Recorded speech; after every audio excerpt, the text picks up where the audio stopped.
कर्जत जामखेडचे आमदार रोहित शेठ पवार हे शेतकऱ्यांसाठी आंदोलनाला उपोषणाला बसले होते. काल ते उठले, त्यांनी काही अटी कट करायला लावलेत असं समजते. मात्र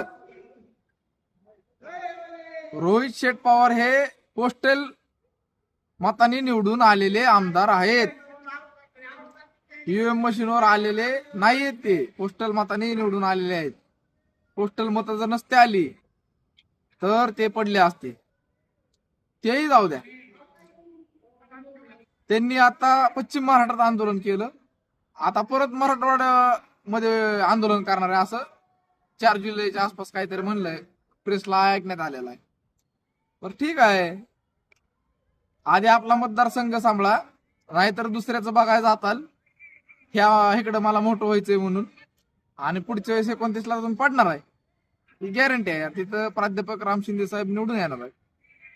तर त्यांच्या वडिलांचं म्हणजे राजूदादा पवारांचं एक स्टेटमेंट होतं की मी शेतकऱ्यांना माझा पुत्र दान केलाय असं म्हणलेच, असं मीडियामध्ये दिसलं आम्हाला, लोकांमध्ये चर्चा. ठीक आहे राजूदादा, तुम्ही एक काम करा, तुमच्या नावावर जेवढी प्रॉपर्टी आहे तेवढी शेतकऱ्यांना दान करून टाका. रोहित पवारांच्या नाव आहे ती, रोहित शेठ पवारांच्या नाव आहे ती. राजूदादा हे करणार आहेत का शेतकऱ्यांसाठी? ते जाऊ द्या, कर्जत जामखेड मधल्या शेतकऱ्यांनाच करून टाका ना, प्रॉपर्टी त्यांच्या दान करून टाका त्यांना. आज एवढंच बोलतो, थांबतो.